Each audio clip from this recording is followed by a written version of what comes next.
குடி போதையில் கொலை பண்ண விஷயம் வெளியே சொன்ன புருஷன். என்ன விஷயம் பார்த்தீங்கன்னா, கும்மிடிப்பூடி பகுதியில் இருக்கிற ஒரு கிராமத்தில் சிலம்பரசன் அண்ட் அவங்க பெயிண்டர் ஒர்க் பண்ணுவாங்க. அவங்களோட மனைவியாக இருந்த பிரியான்னு வந்து இதுக்கு முன்னாடி, அது தீபாவளிக்கு முன்னாடி அவங்க 2 பேர் வந்து சண்டை போட்டுட்ருக்காங்க. அந்த தீபாவளி அன்னைக்கு மட்டும்தான் அவங்க சண்டை போடுற டைமில் கொஞ்சம் பெருசாக வாக்குவாதம் நடந்து விட்டது. ஏன்னா அவங்க மனைவி மேலே அவங்களுக்கு சந்தேகம் இருக்கிறதுனால அவங்க ப்ரெஷர் குக்கரை வெட்டி அடித்து அவங்களுக்கு கொலை பண்ணிட்டான். கொலை பண்ண விஷயம் பக்கத்தில் இருந்த ஒரு ஏரிக்கிட்ட போய் அந்த ட்ரம்மில் மூடி வச்சு அந்த ட்ரம்மோடு சேர்த்து அவங்க வந்து புதைச்சிட்டான்.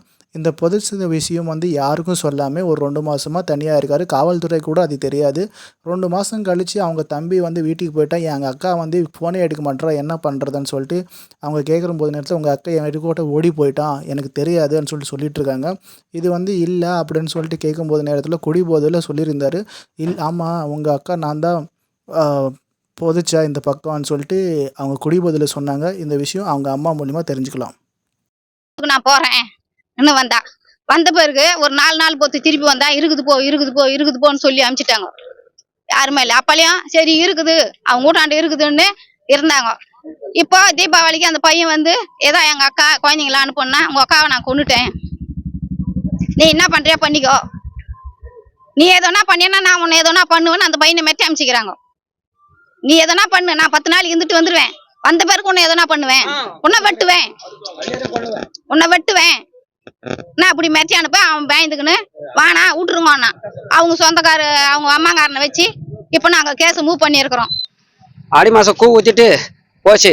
நான் ஏமா இங்கே வந்துட்டு அப்படின்னு சொல்லி கேட்டதுக்கு போமா நீ போமான்ட்டு எங்கள் அம்மா என் பொண்டாட்டி அடிச்சுது, ஒரு 2 தடவை அடிச்சுது. வீட்டுக்காரனாண்டி போய் ரெடி அப்படின்னு சொல்லிட்டு அடிச்சுது. அங்கே போச்சு. அதோட போனது தான். இது வரைக்கும் நாங்கள் தடவை தீபாவளிக்கு பட்டாசு எடுத்துன்னு வந்தான் என் பையன். தீபாவளிக்கு பட்டாசு எடுத்துன்னு வந்தபோது குத்த பிறகு உங்கள் அக்காவை கொண்டுட்டேன், நீ போடா, உங்கள் அக்காவை கொண்டுட்டேன்னு பிறகு தான் அதுக்கப்புறம் தான் மாரிமுத்து சாருக்கு ஃபோன் பண்ணேன். மாரிமுத்து சாருக்கு ஃபோன் பண்ணி என் மச்சானுக்கு ஃபோன் பண்ண பிறகு அவர் என்ன பண்ணார், லைவில் மொத்தமே அனுப்பிச்சிட்டார். நான் மொத்தம் பார்த்துட்டேன், நீ போ அப்படின்னு சொல்லி அனுப்பிச்சாரு. அவங்க எங்கள் வீட்லேயும் கேட்டார் மாரிமுத்து சாரு. அக்கா உண்மையா மறைக்காதக்கா, உண்மையை சொல்லுக்கா, எதுவும் மறைக்காத சொல்லுக்கா அப்படின்னு சொன்னார். அது ஒன்று அழுதுச்சு. இதுதான் சார் நடந்தது.